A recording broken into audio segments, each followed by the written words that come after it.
By a show of hands, how many of you believe you could replicate this image of Brad Pitt with just a pencil and piece of paper? Well, I'm going to show you how to do this. And in so doing, I'm going to give you the skill necessary to become a world-class artist. And it shouldn't take more than about 15 seconds. But before I do that, how many of you believe you could replicate this image of a solid gray square? Every one of us. And if you can make one gray square, you can make 2, 3, 9. Truth of the matter is, if you could make just one gray square, it'd be very difficult to argue that you couldn't make every gray square necessary to replicate the image in its entirety. And there you have it. I've just given you the skill necessary to become a world-class artist. Now, I know what you're thinking. That's not real art. Certainly wouldn't make me a world-class artist. So let me introduce you to Chuck Close. He's one of the highest earning artists in the entire world for decades, and he creates his art using this exact technique. You see, what stands between us and achieving even our most ambitious dreams has far less to do with possessing some magical skill or talent, and far more to do with how we approach problems and make decisions to solve them. And because of the continuous and compounding nature of all those millions of decisions that we face on a regular basis, even a marginal improvement in our process can have a huge impact on our end results. And I'll prove this to you by taking a look at the career of Novak Djokovic. Back in 2004, when he first became a professional tennis player, he was ranked 680th in the world. It wasn't until the end of his third year that he jumped up to be ranked third in the world. He went from making $250,000 a year to $5 million a year in prize money alone, and of course he did this by winning more matches. In 2011, he became the #1 ranked men's tennis player in the world, started earning an average of $14 million a year in prize money alone, and winning a dominating 90% of his matches. Now here's what's really interesting about all of these very impressive statistics. Novak doesn't control any of them. What he does control are all the tiny little decisions that he needs to make correctly along the way in order to move the probability in favor of him achieving these types of results. And we can quantify and track his progress in this area by taking a look at the percentage of points that he wins. Because in tennis, the typical point involves 1 to maybe 3 decisions. I like to refer to this as his decision success rate. So back when he was winning about 49% of the matches he was playing, he was winning about 49% of the points he played. Then to jump up, become #3 in the world, and actually earn $5 million a year for swinging a racket, he had to improve his decision success rate to just 52%. Then to become not just #1, but maybe one of the greatest players to ever play the game, he had to improve his decision success rate to just 55%. Now, I keep using this word just. I don't want to imply this is easy to do. Clearly, it's not. But the type of marginal improvements that I'm talking about are easily achievable by every single one of us in this room. And I'll show you what I mean. From kindergarten all the way through to my high school graduation, yes, that's high school graduation for me, every one of my report cards basically said the same thing. Stephen's a very bright young boy. If only he would just settle down and focus.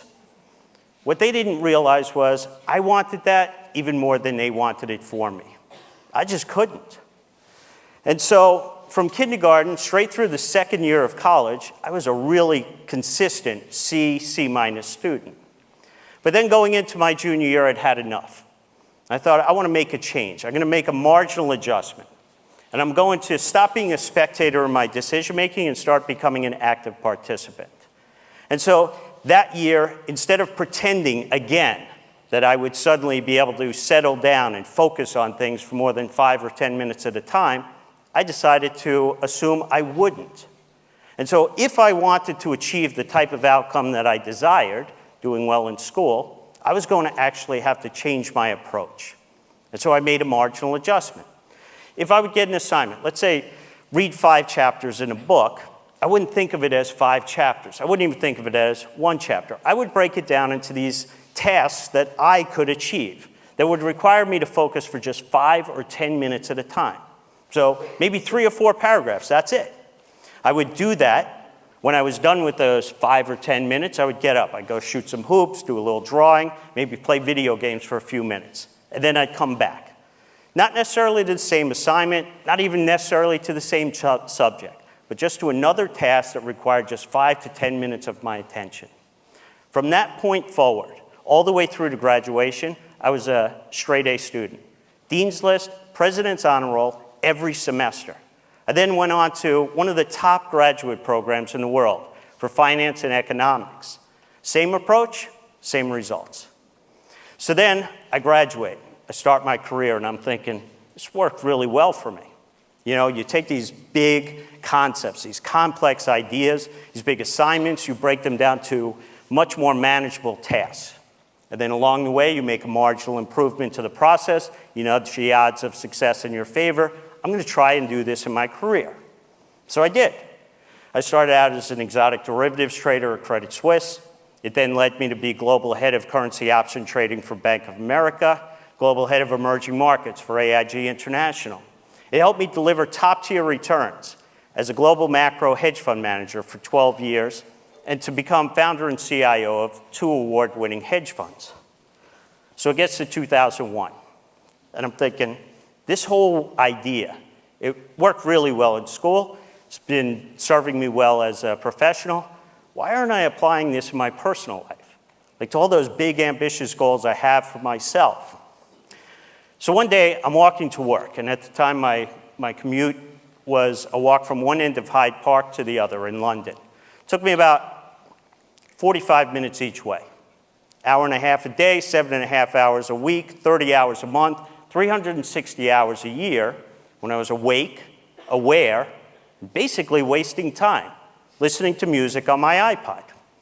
So on my way home from work that day, I stopped at the store. I picked up the first 33 CDs in the Pimsleur German language program, ripped them and put them onto my iPod. But I didn't stop there. Because the truth of the matter is, I'm an undisciplined person. And I knew that at some point, I'd switch away from the language and go back to the music. So I removed that temptation by removing all of the music. It left me with just one option: listen to the language tapes. So 10 months later, I'd listened to all 99 CDs in the German language program, listened to each one 3 times each. I then went to Berlin for a 16-day intensive German course. When I was done, I invited my wife and kids to meet me. We walked around the city. I spoke German to the Germans. They spoke German back to me. My kids were amazed. I mean, I couldn't close their jaws. But you and I, we know there's actually nothing amazing about what I just done. I made this marginal adjustment to my daily routine, this marginal adjustment to my process. Und jetzt, ich spreche ein bisschen Deutsch. And now I can speak some German. And so in that moment, I'm thinking, it's not supposed to be this easy for a guy like me, an old guy, to learn a new language. You're supposed to have to do that when you're a kid. And yet here I had done it, this marginal adjustment. So what other big, ambitious goals I've been holding on to, putting off until retirement, that I could potentially achieve if I just made a marginal adjustment to my routine? So I started doing them.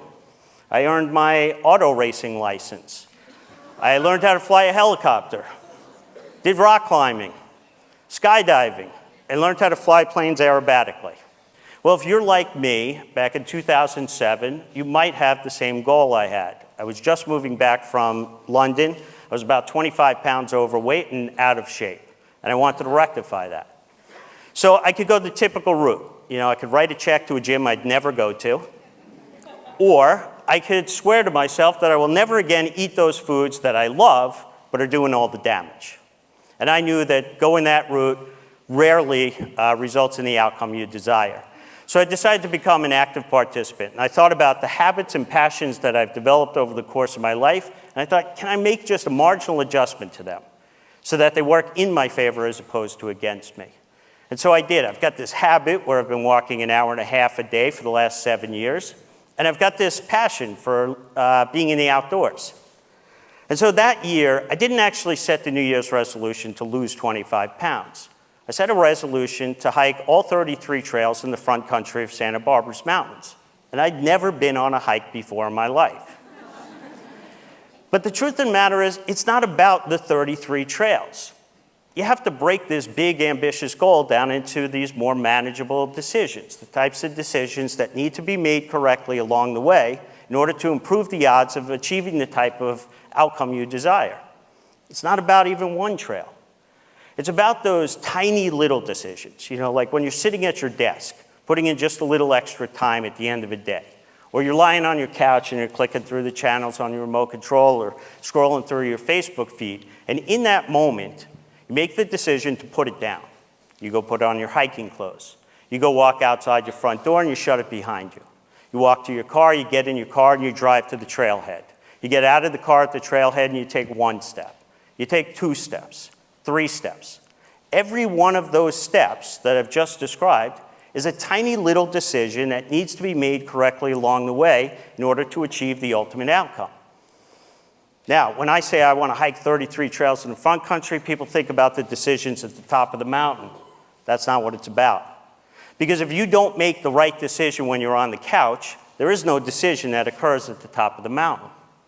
So by the end of the year, I had hiked all 33 trails in the front country. I did them a couple of times each. I even did a few in the back country. I lost the 25 pounds, and I capped the year off by doing the hardest half marathon in the world, the Pier to Peak. In 2009, I got really ambitious. Ambitious for a guy who still to this day cannot settle down and focus on anything for more than 5 or 10 minutes at a time, and that was to read 50 books. But again, it's not about reading 50 books. It's not even about reading one book. It's not about reading a chapter, a paragraph, a sentence. It's about that decision when you're sitting at your desk at the end of the day, or when you're lying on the couch, or flicking through your Facebook feed, and you put down the phone.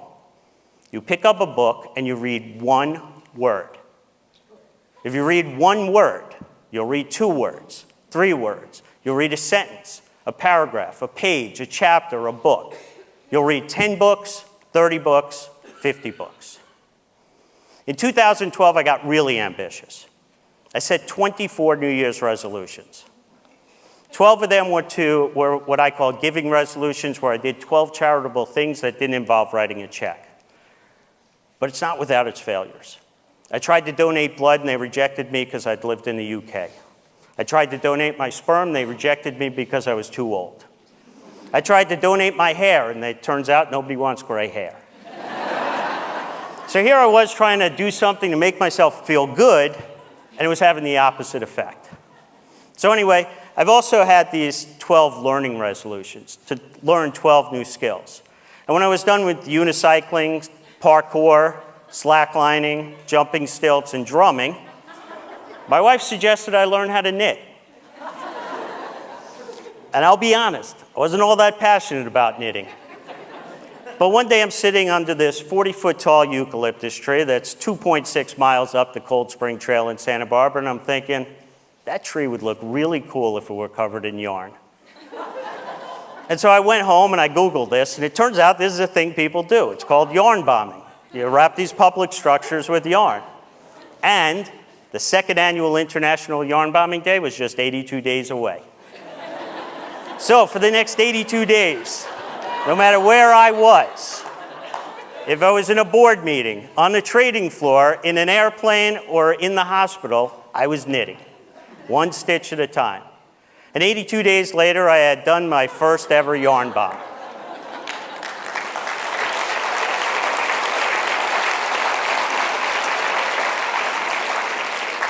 And the response to it blew me away.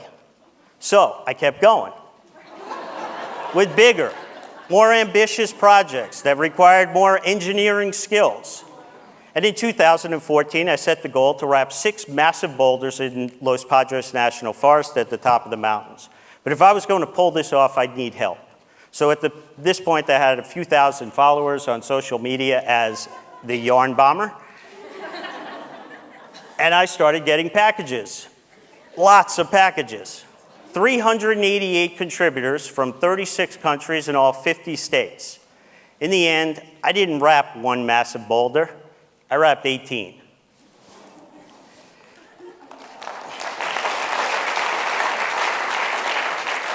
So I kept going. with bigger, more ambitious projects that would require me to work with new materials like fiberglass and wood and metals, which culminates in a project that is currently at TMC here in Tucson, where I wrap the Children's Hospital. Along the way, I stopped knitting. I never really liked it. But I like crocheting. So I started making these 7-inch granny squares, because that's the standard granny square. And I thought along the way, why am I stopping at 7 inches? I need big stuff. So I started making bigger granny squares. And one day I come home from a business trip, and I've got this really large granny. And I went to the website of Guinness. I was curious, what's the world's largest granny square? And it turns out there's no category for it. So I applied, and they rejected me. So I appealed, and they rejected me. I appealed again, and they said, fine. If you make it 10 meters by 10 meters, we'll create a new category, and you will be a Guinness World Record holder. So for the next 2 years, 7 months, 17 days, 1 stitch at a time, I finally reached more than 500,000 stitches, incorporated more than 30 miles of yarn, and I am now the official Guinness World Record holder for the largest crocheted granny square.